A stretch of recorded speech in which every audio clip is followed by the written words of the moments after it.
Привет-привет! Меня зовут Людмила, и с вами Таро в потоке. Наш сегодняшний разбор называется так. Кто о вас тайно мечтает? Очень приятная тема, и у нас будет с вами 3 позиции. Загадывать нужно себя. Колода, которая со мной все время борется и спорит. Ну ладно, хорошо. Пусть будет 2 карты на первую позицию. Загадывать нужно себя, любимых красавиц. И я сделаю сигнификацию на вас. Да? То есть, если вы себя узнаете в этой сигнификации, в каких энергиях вы находитесь, может быть, чуть-чуть о вашем характере, о вашей жизни, да, что-то, чтобы вы могли себя узнать. И дальше мы с вами посмотрим, кто же о вас тайно мечтает. Первое, что это за человек такой, да, кто он. А второе, будет ли этот человек как-то действовать в вашу сторону. Или, может быть, он так и будет сидеть в кустиках, да, и, собственно, все его мечты вам, конечно же, будут до лампочки, да, потому что, когда нет действия от человека, то, соответственно, нет какого-то интереса. Хорошо. Двоечки, троечки идут у нас в ожидании. Мы начинаем с единичек. 2 карты у нас на вас выпало. Ух ты, прикольно. Десятка мечей, иерофант. Значит, сейчас вы пережили какой-то очень-очень сложный период своей жизни, который можно ознаменовать как такая, знаете, смерть одного существа и рождение некого другого существа. Да? То есть умерли вы прежняя, может быть, наивная, может быть, слишком добрая, слишком доверчивая, да, относительно людей. А родилось из этого всего. Ситуация какая-то была тяжелая, да, и в этой ситуации умерла одна девочка, а родилась совсем другая, высокодуховная, да, по иерофанту. Человек, который видит составляющие жизни, который видит в людях прежде всего души, да, человек, который учится, человек, который понимает смыслы определенные и может по этим смыслам провести. Потому что иерофант – это учитель, да, то есть это человек, который не просто сам что-то осознал и понял для себя, а еще и может повести за собой других людей. Кто вы еще? Кто вы еще? Ну, здесь говорится о том, что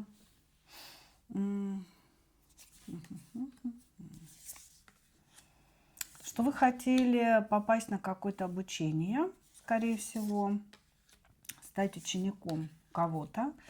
Это связано или конкретно с экстрасенсорикой, да, по звезде, или это какой-то творческий акт. Может быть, вы хотели научиться писать картины, может быть, вы хотели изучить игру на фортепиано, например, да. То есть звезда у нас в равной степени как творчество, так и магия, да, экстрасенсорика. А может быть, вы хотели пойти учиться на экстрасенса или на энергопрактика, и вот что-то не получилось. Здесь говорится о том, что ну, то ли вы опоздали на это обучение, то ли у вас вовремя не было денег для оплаты. Здесь идет какое-то сожаление о том, что вы не попали на некое обучение, которое было для вас очень важным. Вот, значит, что еще говорят о вас?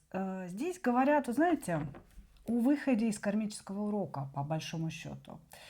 Была некая очень-очень сложная ситуация в вашей жизни, и сейчас постепенно вы из нее выходите. Она уже прекратилась, но за вами еще тянется шлейф, да, каких-то переживаний, событий, возможно, людей, вот этой ситуации. Вообще десятка мечей и карта смерти, да, может напрямую говорить о том, что вы кого-то потеряли, да, что у вас была потеря какого-то близкого, любимого человека. Вы сейчас пытаетесь это все пережить в своей жизни. Но у многих это какая-то часть жизни, часть вашей собственной личности умерла, да, и родилась совершенно другая, выстраданная, сильная, более умелая, я бы так сказала. Хорошо. Хорошо. Ну, давайте посмотрим, кто о вас тайно мечтает.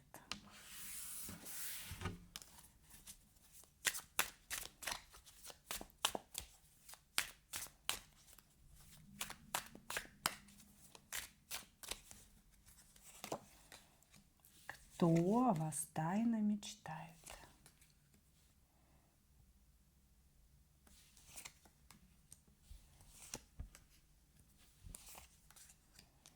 Угу. Ваша полная противоположность. Вы в иерофанте, он в перевернутом иерофанте. Ну, в таком дьяволистском, я бы сказала. Так, чего? У меня тут не видно ничего, да, вам? Так, значит, что можно сказать об этом человеке? Это человек, чье сердце вы сожрали. Сожрали сердце его. Человек, который испытывает к вам очень сильное сексуальное притяжение и не может вам это показать. Вы общаетесь с этим человеком, ну, скажем так, в неком деловом общении. Это может быть что-то связанное с работой, это может быть с делами связано или с какими-то услугами. Возможно, вы к нему ходите, да, и обращаетесь за какими-то услугами. Или он, допустим, может быть, вы нотариус, да, и он приходит к вам подписывать какие-то документы. Вот, значит, здесь есть сфера общения, вы с этим человеком общаетесь. Значит, но никогда не общаетесь на тему любви. Никогда не общаетесь на тему сексуальной близости.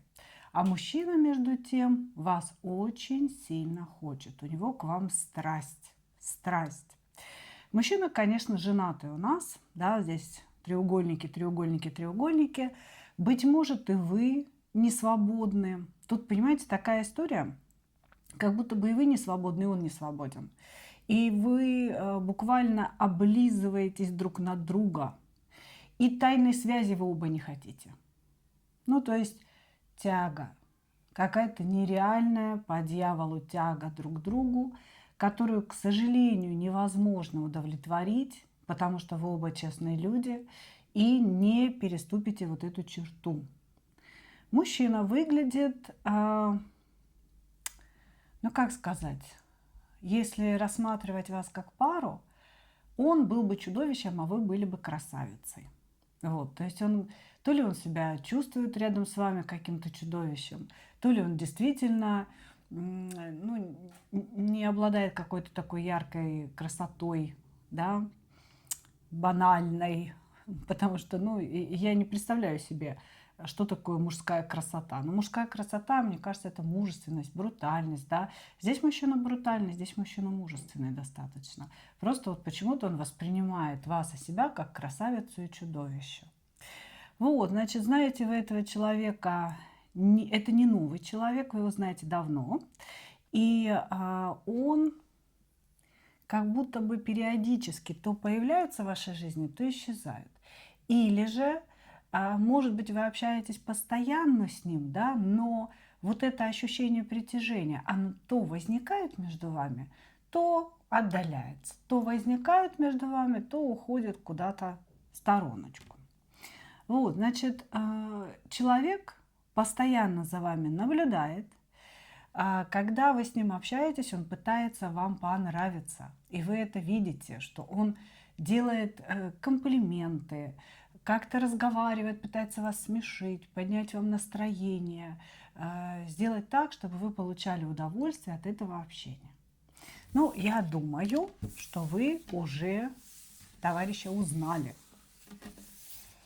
Давайте смотреть действия. Будут ли они?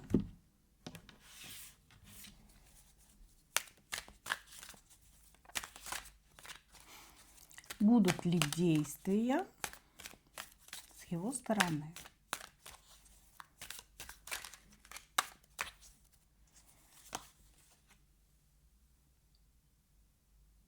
все чешется.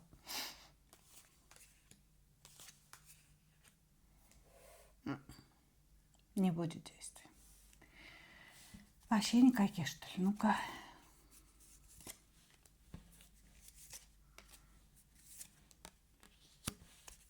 Да он влюблен в вас. Слушайте, он в вас на самом деле так серьезно влюблен. Но действий здесь не будет. Действий любовного характера от этого человека вам ждать не нужно. Он за вами наблюдает, где-то смотрит на вас, может быть, фотографии разглядывает, может быть, вы что-то пишете, да, может быть, канал какой-то ведете, да. То есть где-то человек за вами смотрит, причем регулярно. Смотрит и мечтает, мечтает и смотрит. О действии карта блока. То есть ничего не будет. Спрашиваю, вообще что ли никаких? А он говорит о том, что я люблю ее и очень уважаю. И точно так же я очень ценю свою семью и ценю все то, что создано в этой семье. Поэтому я не хотел бы совершать каких-то ошибок.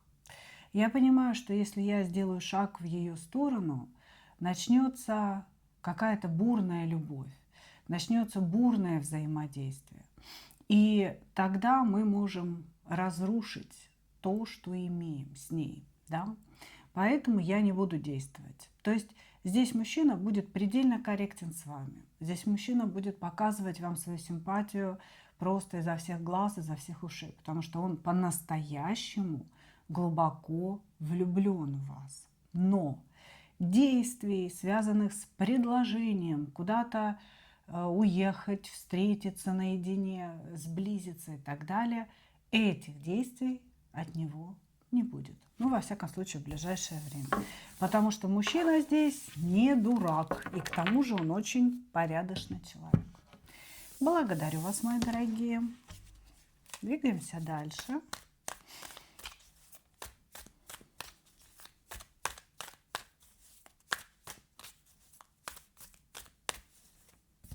Двоечки. Двоечки. Ушли от кого-то вы сейчас, от жезлового короля какого-то. То есть вы сейчас вышли из отношений с мужчиной. Очень тяжелый период у вас. Переживаете, страдаете, пытаетесь как-то себя уговорить. Не делайте опрометчивых шагов, не возвращаться. Здесь может быть, знаете, какая ситуация, что у вас есть муж, а есть любовник. Вот он, прекрасный жезловый король, прекрасный пентаклевый король. Значит, муж у вас 100% есть. Вот. И брак-то, в общем-то, неплохой показан, да. То есть иерофант, здесь иерофант, император, то есть мужчина у вас стабильный, я имею в виду мужа, да, то есть муж у вас стабильный человек, у вас стабильные отношения, и стабильно все с ним хорошо и ровно. То есть сказать, что вы там ругаетесь с мужем, как кошка-собака, нет, нет, нет. Здесь просто все стало очень-очень ровным, очень стало похожим на день сурка. И появился этот жезловый король, какой-то активный, яркий, очень страстный мужчина, который вас буквально околдовал, да, околдовал, замутил, закрутил и сердце вам разбил, потому что в какой-то ответственный момент поступил как трус. Может быть, вы хотели от мужа уйти, может быть, вы ему сказали, что уходите, или, допустим, ваш муж узнал о вашей связи и сказал, что будет с вами разводиться. Вы сказали об этом своему любимому, а любимый был таков. Да, сказал, что ой, не-не-не, слушай, на такое я не рассчитывал, на такое я не подписывался, так или иначе. Вот, значит, здесь мужчина, вот этот ваш страстный любовник, поступил как трус, поступил как незрелая личность, как человек, который не сделал выбора в вашу сторону. И у вас здесь идет интересная вещь. Вы вышли из вот этих отношений с жезловым королем. Вам от этого очень больно, чувства здесь просто вас тревожат, да, эти чувства очень бурные, причиняют вам боль. А логика и мысли говорят о том, что вы должны успокоиться и вернуться в свою семью, да, находиться в отношениях со своим мужем, потому что с ним все хорошо.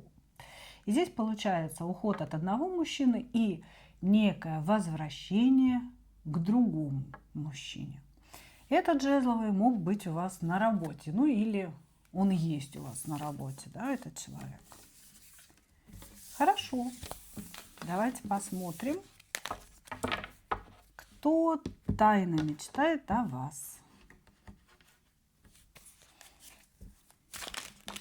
Тихо, тихо, тихо, тихо, тихо, тихо. Что это у нас тут за тайные мечты такие выскакивают? Наблюдатель. Кто-то, кто в кустах сидит и наблюдает за вами. Говорит, я ее так недостоин.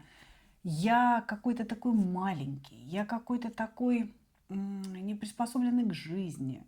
Нет у меня денежек, нет у меня своей квартирки. Но вот такая женщина мне очень нужна. Ну, как-то так. Да. Ненавязчиво хочет себе женщину, которая значительно выше него по уровню.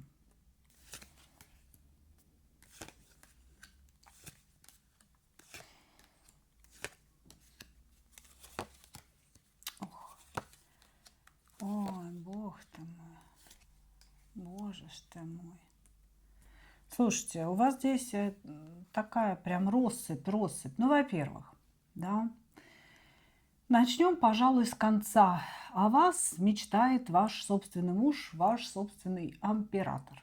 Значит, этот император мечтает о возвращении какого-то времени, да, когда, возможно, он был для вас важен. Понимаете? То есть император хочет вернуть прежние отношения, хочет вернуть легкость в ваших отношениях и заинтересованность друг другом. Поэтому кто здесь тайно мечтает о вас, девочки? Ваш собственный муж, который вами очарован и который видит, что, ну, собственно, ваше отношение к нему изменилось. Да? Здесь даже могла быть ситуация, что муж действительно узнал о том, что у вас есть любовник, но решил вас простить. Потому что он действительно любит вас и хотел бы, да, восстановить отношения вот на том уровне, когда вы действительно были счастливы. Вот. Второе, да, вот с конца начали мы. Второе. О вас тайно мечтает этот жезловый король. Вот он прям сразу, слушайте, император, жезловый король. Как говорится, все персонажи вылезли сразу. Вот. Значит, жезловый король о вас мечтает. Сейчас вы с ним поругались, вы вышли из этих отношений. Как он считает, вы вышли очень обидевшись, поддавшись каким-то эмоциям. Ну, короче, он считает, что у него есть шансы на восстановление отношений, на любовь, на счастье рядом с вами. Этот человек, жезловый король, мечтает о сексуальных отношениях с вами. Ему больше ничего не нужно. Он мечтает о том, как вы будете встречаться, ласкаться, любиться. И вот такие все довольные ехать домой.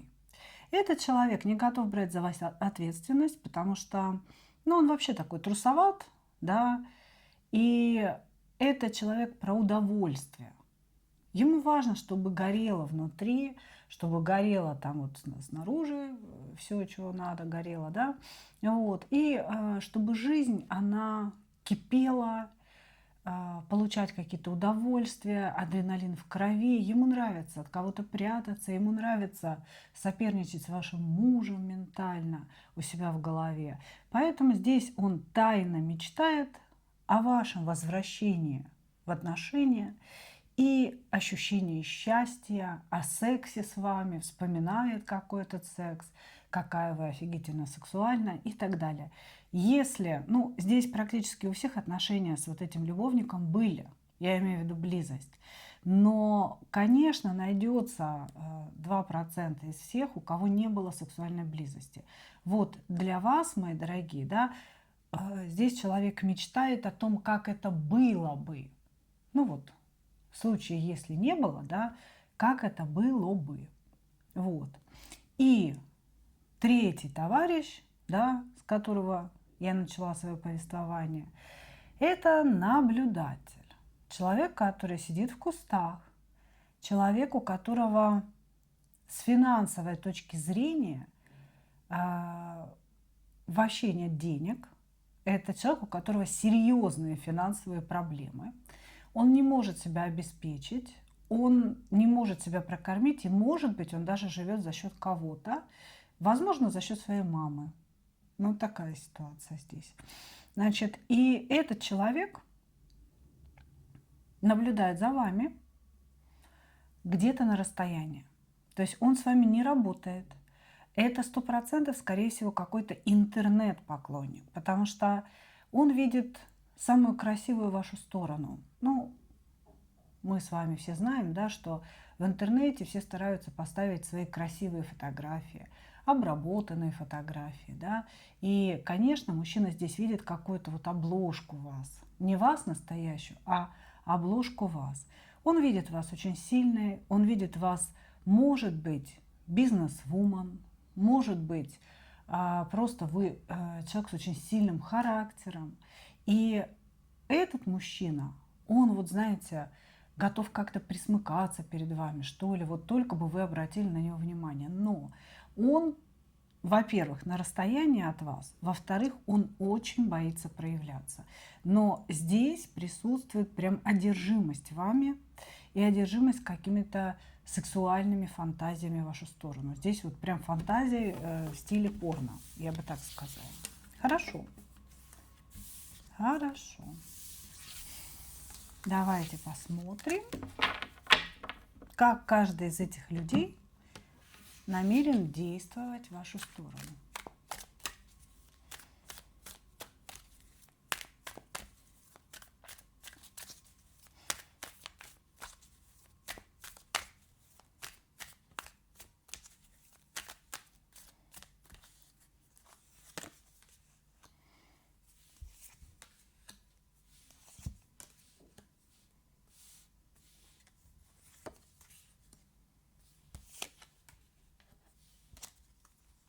Угу.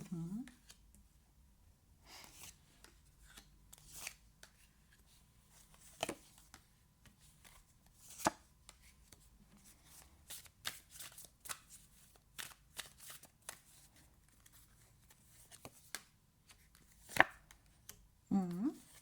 Так, ну смотрите. По-настоящему действовать готов ваш муж. Он хочет создать нормальные отношения, ну, то есть вернуть эти отношения, их воссоздать. Вот так вот можно сказать. По десятке пентаклей здесь он готов приносить вам какие-то подарки, приносить вам какие-то денежки, может быть, повести вас отдыхать. То есть здесь мужчина, то есть ваш муж, готов вкладываться в ваши отношения для того, чтобы получить какие-то результаты. Ну, для того, чтобы вы были с ним. Здесь все понятно, да, и вопросов не возникает. Если мы берем вашего любовника, жезлового короля, ну, во-первых, здесь между вами башня идет, да, и какие-то планы на серьезные планы на совместное будущее, они обречены на вот эту башню, они обречены на разрушение. Поэтому здесь, конечно, мужчина действовать будет, он вам напишет или позвонит.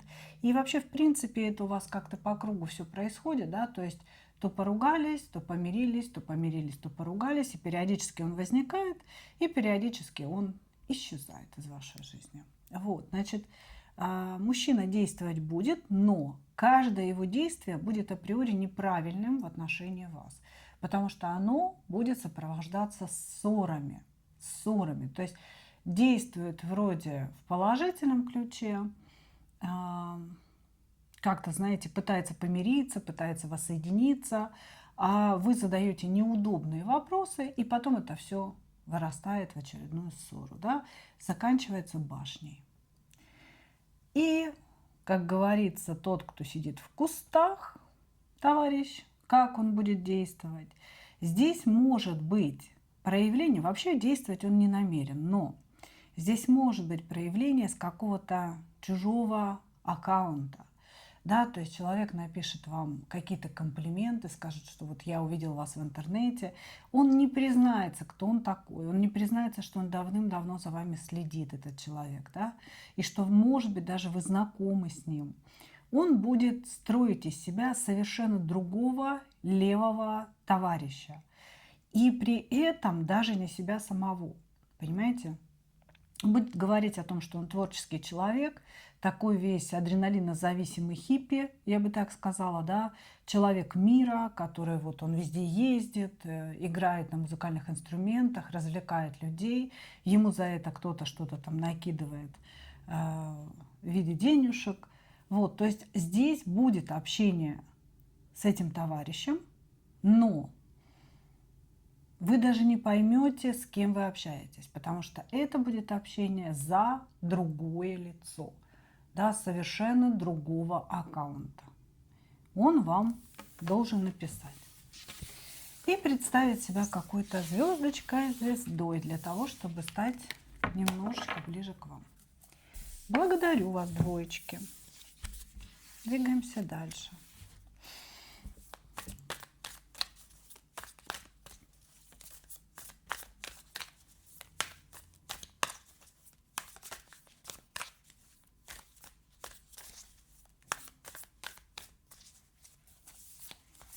Двигаемся дальше. Троечки. Кто вы? Вы такой, знаете, правдоруб, правдолюб. Человек, который привык всегда говорить правду. Это всегда вам выходит боком, я бы так сказала, да, потому что люди не любят слушать эту правду, честно говоря. И поэтому вы получаете какие-то такие шишки, набиваете, вот так. Вы человек, который умеет радоваться. Радоваться, даже когда нет денег, даже когда что-то не получилось. Радоваться просто тому, что есть в вашей жизни. Можете быть замужем, а большинство здесь, скорее всего, разведены и имеют детей. Потому что есть детские карты, да, и вообще ощущение, что вы детей или ребенка воспитываете сами, ведете с финансовой точки зрения самостоятельно. А есть вот этот император, да, который временами появляется и говорит ребенку, что он его папа, да, чтобы ребенок его не забыл. С финансовой точки зрения помощь здесь может быть минимальной какой-то, потому что все несете на себе самостоятельно. Вот, значит, умеете радоваться мелочам, умеете радоваться буквально вот солнечному свету, листве, которая позеленела в лесу, какой-то хорошей погоде, да, хорошей оценке вашего ребенка. Все это вы проводите через себя, и это все действительно доставляет вам радость. Вот. Но в самой вашей жизненной ситуации сейчас показана у нас башня и пятерка пентаклей. Можно сказать, что в финансовой сфере, да, сейчас идет какой-то провис такой очень-очень серьезный, какие-то серьезные потери. Может быть, действительно прям что-то потеряли, кто-то мог вас обмануть, да, какие-то денежки большие потеряли. Или в принципе на протяжении долгого периода ничего не получается, да, финансы не приходят. Здесь именно финансовая сфера, которая проседает, потому что сфера ваших эмоций и вот этой жизненного ощущения счастья, да, я бы так сказала, она очень-очень велика. Как будто бы, несмотря на финансовые неудачи, несмотря на какие-то проблемы, вы все равно улыбаетесь, вы все равно очень оптимистично смотрите на жизнь. Что еще о вас? Вы земной человек, который сконцентрирован на своей семье, на помощи своей семье, на зарабатывание для своей семьи. Для вас очень важны дети, для вас очень важны родственники, близкие люди. Вы всегда за всех несете ответственность и стараетесь помочь. Такая вот земная, понятная, очень с открытой душой женщина. Очень, кстати, похожа на рака по знаку зодиака, да, потому что женщины раки, они живут своей семьей, да, они очень многое прощают своим близким и своим мужьям в том числе, и готовы принять снова, готовы простить снова для того, чтобы семья была полноценной. Вот очень прям на вас похоже. Хорошо. Давайте посмотрим, кто тайно мечтает о вас.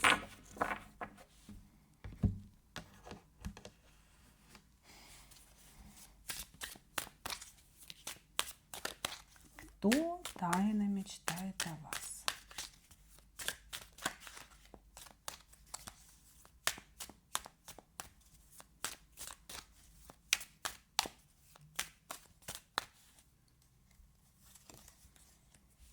Кто тайно мечтает о вас?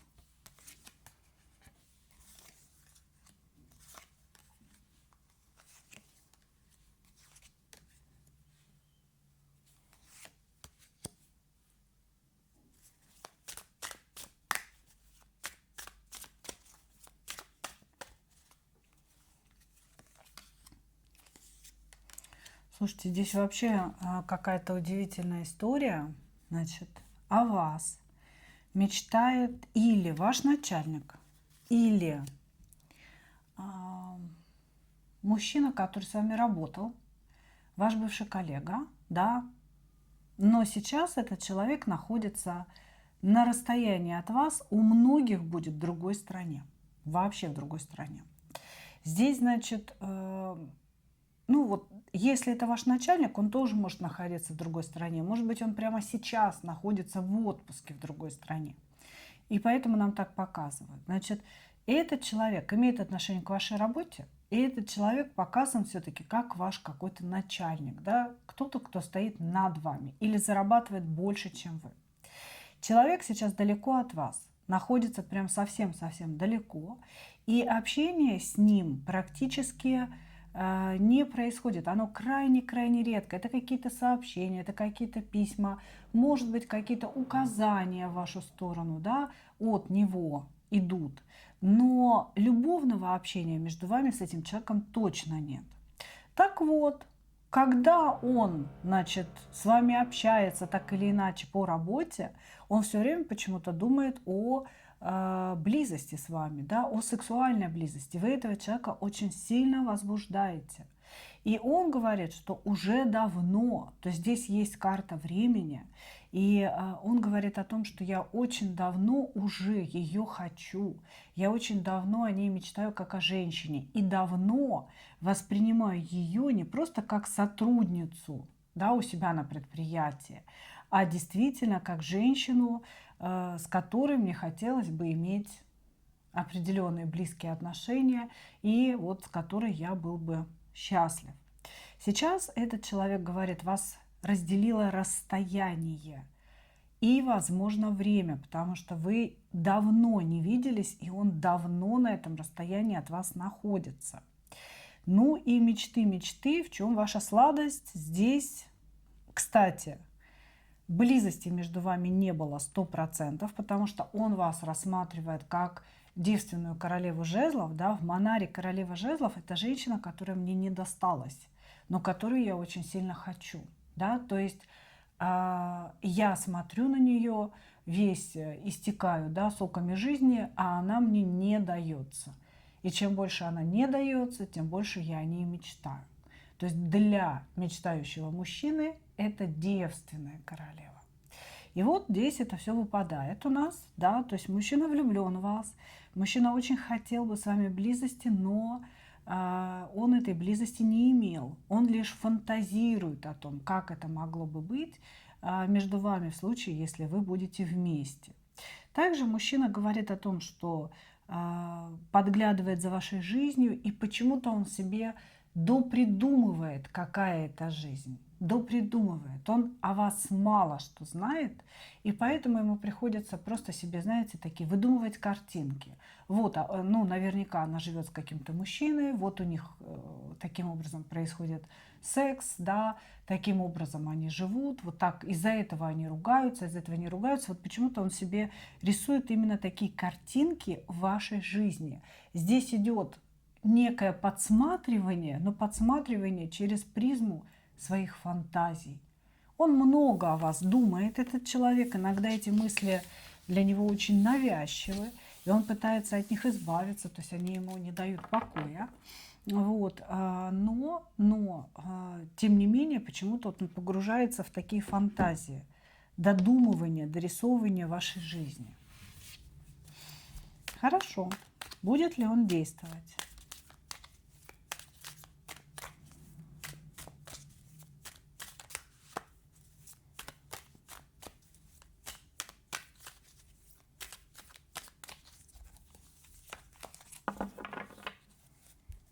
Будет ли он действовать?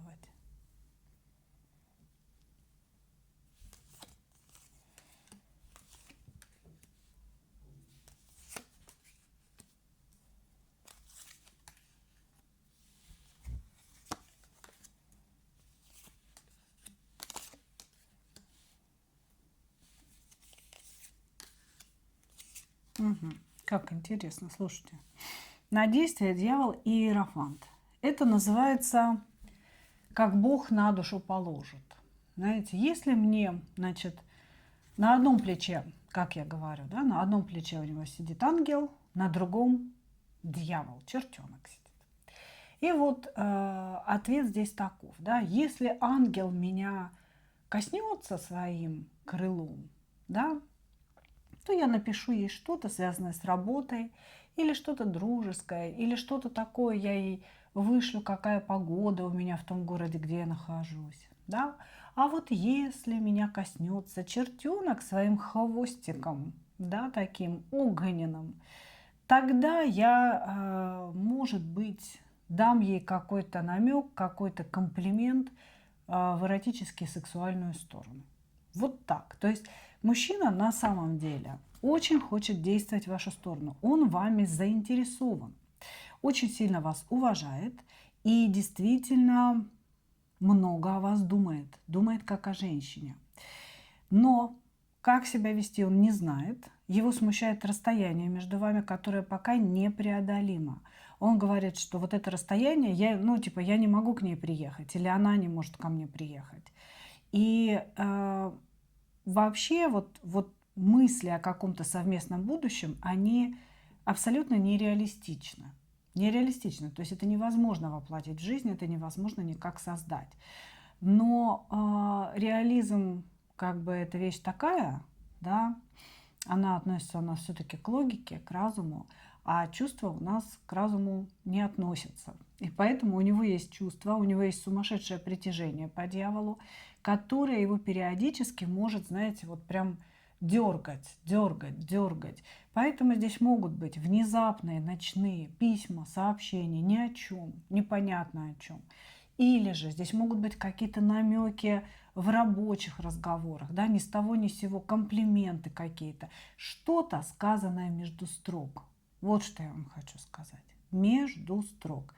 У человека к вам какие-то полярные чувства, и те чувства, они очень-очень хорошие, да, с одной стороны уважение, желание с вами дружить, какое-то преклонение перед вами, да, с другой стороны, да я, хочу ее как женщину, я хочу забыть уже про это уважение, про то, что мы там коллеги, да, я просто хочу ее обнять, поцеловать, переспать с ней, сделать ее своей. И вот эти вот полярные вещи, да, они как бы друг друга перекрывают, поэтому здесь может быть совершенно разное поведение, да. То человек отстраняется и держится в рамках вот этого уважения коллегиального, да, то человек просто начинает нападать на вас со своей страстью. Вот. Он вас очень сильно заинтересован, несмотря на то, что логика, мозг говорят ему, разум, да, скорее, говорят ему о том, что ничего между вами невозможно, нечего и начинать, да, а сердце и вот этот вот огонь изнутри мужской, да, его все равно хватают, его заставляют как-то вот действовать, что-то такое сказануть, посмотреть на вашу реакцию, потому что для него тоже важно вам нравиться. Важно осознавать, что вы его тоже хотите и тоже хотели бы какое-то продолжение между вами. Вот так. Вот такие будут действия, да, разные. разные действия. Вы должны из этого делать только один вывод. Человек много о вас думает, очень сильно вас хочет и также понимает невозможность, не даю договорить прям, невозможность происходящего. Простите, пожалуйста. Итак, мы с вами закончили наш разбор. И я надеюсь, вы получили свои ответы. Ну а я хочу пожелать вам только одного. Встретить свою настоящую любовь и не потерять в ней себя. Ну а мы увидимся с вами в следующих видео. Пока-пока.